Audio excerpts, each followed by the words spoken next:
Dear students, Assalamu alaikum. Today our topic is illustration of the basis for and the gains from trade with increasing cost.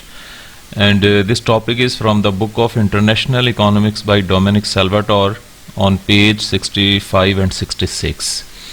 जी, आज के topic में हम ये discuss करेंगे कि countries के दरमियान जो इंटरनेशनल ट्रेड होती है उसकी बेस क्या होती है और इंटरनेशनल ट्रेड करने से कंट्रीज़ जो हैं, नेशंस जो हैं, उनको क्या गेन हासिल होता है कि जिसकी वजह से उन्हें मोटिवेशन मिलती है और वो इंटरनेशनल ट्रेड में इन्वॉल्व होते हैं। और जबकि कंट्रीज़ जो है ना वो इंक्रीजिंग अपॉर्चुनिटी कॉस्ट को फेस कर रहे हों। ओके, तो इसमें हम डायग्रामेटिकली वी विल डिस्कस कि ट्रेड से पहले की क्या सूरत हाल है और आफ्टर ट्रेड जो है ना वो सिचुएशन क्या होती है और डायग्राम की फॉर्म में क्या चेंजेस आती हैं, कर्व्स जो हैं वो उनकी क्या शिफ्टिंग होती है और आफ्टर ट्रेड जो है वो दोनों कंट्रीज़ को, अगर हम दो कंट्रीज़ सपोज करते हैं तो उनको क्या बेनिफिट्स होते हैं। तो सपोज के ट्रेड जो है वो इनिशिएट हो जाती है, ये देखें, through the elimination of government obstacles to trade और drastic reduction in transportation cost. दो कंट्रीज़ जो हैं इसमें दो नेशंस सपोज की हुई हैं, नेशन 1 एंड नेशन 2, और दो गुड्स जो हैं एक्स और वाई उनको सपोज किया हुआ है। तो दोनों कंट्रीज़ के दरमियान जो है वो जो ट्रेड ऑब्स्टेकल्स हैं, रुकावटें हैं, वो आफ्टर रिडक्शन ट्रेड शुरू हो जाती है और जो ट्रांसपोर्टेशन कॉस्ट है वो भी, उसको भी जो है ना वो रिड्यूस कर दिया जाता है। तो उस सिचुएशन में जो है ना वो ट्रेड उसके आफ्टर इफेक्ट्स जो है ना वो देखते हैं। जी देखें, ये डायग्राम है, इसमें ये लेफ़्ट साइड पे नेशन फर्स्ट है और राइट साइड पे नेशन 2 है। तो ये इन दोनों डायग्राम्स के जो टूल्स हैं वो एक तो प्रोडक्शन पॉसिबिलिटी फ्रंटियर या प्रोडक्शन पॉसिबिलिटी कर्व भी कहा जाता है और ट्रांसफॉर्मेशन कर्व भी कहा जाता है। एक तो इसका टूल ये है।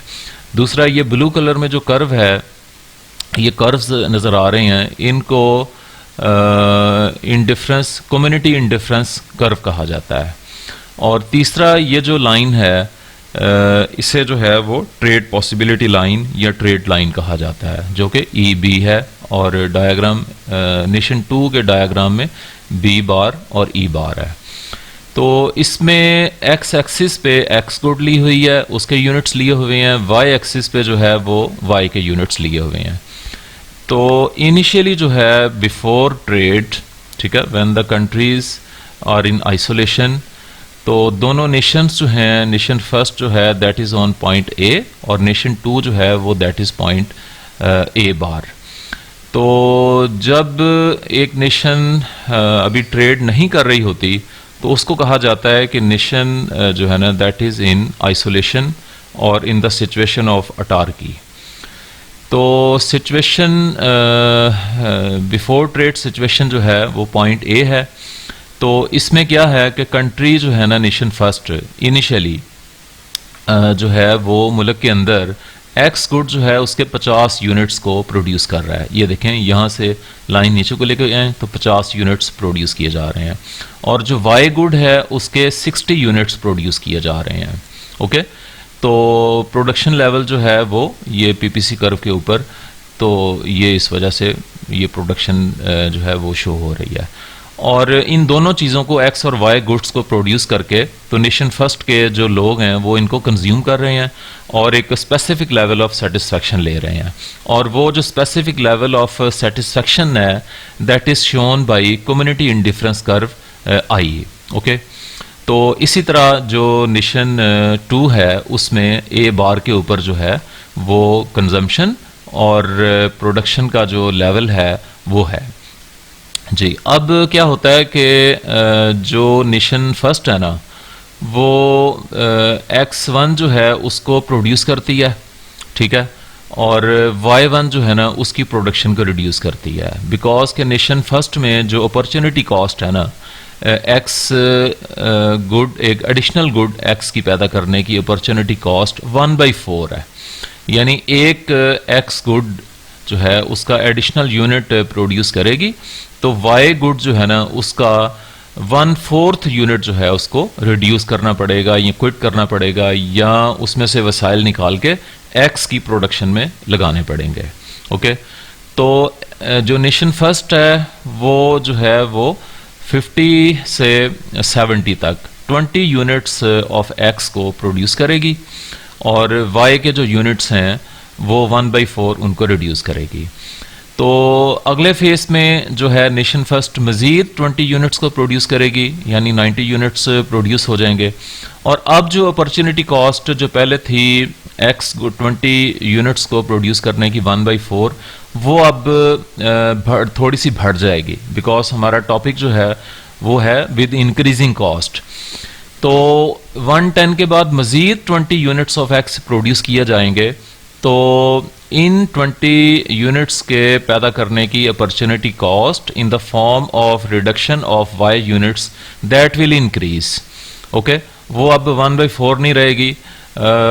It is possible, it may possible कि जी वो 50% हो गई हो। उसके बाद जो है वो जो जो एक्स यूनिट्स मज़ीद प्रोड्यूस होते जाएंगे तो उसकी अपॉर्चुनिटी कॉस्ट जो है ना वो बढ़ती जाएगी। सो अब जो है उसने नेशन फर्स्ट ने 50 के बाद जो है ना वो मज़ीद 130 तक जो है यानी 80 यूनिट्स ऑफ एक्स जो है ना वो मज़ीद प्रोड्यूस की है at the cost of reducing 40 units of Y. ये देखें, इनिशियली 60 यूनिट्स वाई के प्रोड्यूस किया जा रहे थे, तो ये उसने रिड्यूस किए 40 यूनिट्स। अब स्टेटस ये है कि इकोनॉमी जो है ना नेशन फर्स्ट में वो पॉइंट बी के ऊपर पहुंच गई। पॉइंट बी के ऊपर 130 units of X has been produced and 20 units of Y has been produced. Okay, तो यहाँ जो है ना पॉइंट बी के ऊपर उसका जो है वो जो है एक प्रोडक्शन लेवल है, और नेशन फर्स्ट जो है उसने एक्स चीज़ की प्रोडक्शन में जो है ना वो कंपैरेटिव एडवांटेज जो है वो गेन कर लिया है। तो अब जो है वो ट्रेड जो है वो भी इनिशिएट हो चुकी है। अब नेशन टू की तरफ आए। नेशन टू जो है ना उसने जो वाई चीज़ है उसमें स्पेशलाइजेशन कर लिया है, और वो एक्स चीज़ को क्विट करके तो वाई चीज़ जो है ना उसकी प्रोडक्शन को बढ़ाती जा रही है। ओके, उस तो नेशन टू का जो प्रोडक्शन लेवल है वो बी बार है। यहाँ पे नेशन टू जो है वो 120 यूनिट्स ऑफ वाई को प्रोड्यूस करती है, और 40 यूनिट्स जो है ना वो एक्स गुड के वो प्रोड्यूस कर चुकी है। अब देखें कि जो नेशन टू है उसने 40 यूनिट से आगाज़ किया था, और 40 के बाद जो है ना वो 120 यूनिट्स प्रोड्यूस कर ली हैं। इट मीन्स के 80 यूनिट्स मोर प्रोड्यूस किए, और एक्स के कितने यूनिट्स रिड्यूस किए, वो उसने रिड्यूस किए 80 से कम करके 40 तक, यानी कि 40 यूनिट्स उसने रिड्यूस किया है। तो सो वी कैन से कि नेशन टू जो है उसने जो है वो 80 यूनिट्स प्रोड्यूस करने के लिए जो है वो 40 यूनिट्स ऑफ एक्स जो हैं वो रिड्यूस किया है इन टोटल। ओके, ये यानी कि 80 यूनिट्स ऑफ वाई को प्रोड्यूस करने की जो अपॉर्चुनिटी कॉस्ट है that is 40 units of x. Okay, तो अब दोबारा नेशन वन की तरफ आते हैं। नेशन फर्स्ट क्या करेगी कि उसने ये जो 130 यूनिट्स प्रोड्यूस कर लिए हैं ना, इनमें से 60 यूनिट्स जो है वो नेशन टू को एक्सपोर्ट कर देगी नेशन फर्स्ट। ओके, और नेशन टू से इसके बदले में जो 40 यूनिट्स ऑफ वाई है वो इंपोर्ट कर लेगी। ये देखें, अब डायग्राम में ये चीज़ कैसे शो हो रही है कि ये देखें 50 यूनिट्स के बाद 130 यूनिट्स जो हैं वो प्रोड्यूस कर लिए एक्स के नेशन फर्स्ट ने। तो 130 में से अगर 60 यूनिट्स नेशन टू को बरामद कर दिए, एक्सपोर्ट कर दिए, तो 130 माइनस 60 बाकी कितने बच गए 70। तो 70 यूनिट्स जो है ना वो ये इस पॉइंट के ऊपर जो है वो ये इसको ऊपर ले जाएं, तो तो ये उसका कंजम्पशन लेवल है जी। उसके बाद एक्स यूनिट के जो नेशन फर्स्ट है वो 20 यूनिट्स प्रोड्यूस कर रही थी, तो 60 यूनिट्स वाई के जो हैं वो नेशन 2 से दरामद कर लिए, तो 20 प्लस 60 तो ये हो गए 80। तो ये देखें 80 से आप इधर को आए तो अब नेशन फर्स्ट जो है ना उसका जो कंजम्पशन लेवल है दैट इज ऑन पॉइंट ई, जहां पे ये ट्रेड पॉसिबिलिटी लाइन या ट्रेड लाइन जो है ना बी ई, इसके ऊपर जो थर्ड कम्युनिटी इंडिफरेंस कर्व है वो टेंजेंट कर रहा है। ये इसके ऊपर जो है ना वो नेशन फर्स्ट जो है वो 70 यूनिट्स ऑफ एक्स को कंज्यूम कर रही है और 80 यूनिट्स ऑफ वाई को कंज्यूम कर रही है और एक स्पेसिफिक लेवल ऑफ सेटिस्फैक्शन ले रही है। और ये जो लेवल ऑफ सेटिस्फैक्शन है ये बिफोर ट्रेड जो नेशन फर्स्ट को सेटिस्फैक्शन लेवल मिल रहा था उससे काफ़ी हाई है, बिकॉज के जो कम्युनिटी इंडिफरेंस कर्व है that is situated higher than indifference community indifference curve first. और हमने पढ़ा हुआ है कि higher the community indifference curve that shows higher level of satisfaction for the nation.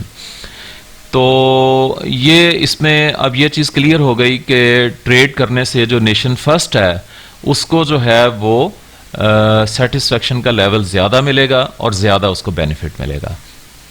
तो अब इसको हम ये भी कह सकते हैं कि जो नेशन फर्स्ट है वो प्रोडक्शन पॉसिबिलिटी फ्रंटियर जो है उससे ऊपर जो है ना वो जो एक्स और वाई गुड्स हैं उनको कंज्यूम कर रही है।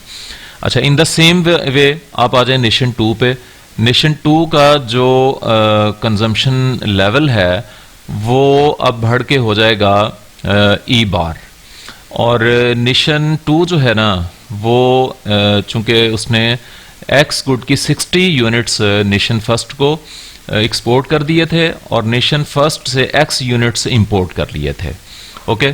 और नेशन 2 जो है वो 100 यूनिट्स एक्स को कंज्यूम कर रही है, ये देखें यहाँ से ऊपर लेके जाएं, और 60 यूनिट्स ऑफ वाई जो है उसको कंज्यूम कर रही है, and collectively getting more level of satisfaction as compared to previous level when nation 2 was not doing trade with nation 2, okay. So this is the concept of illustration of basis for and the gains from trade with increasing cost. So students, hope you have understand this topic. Thank you very much.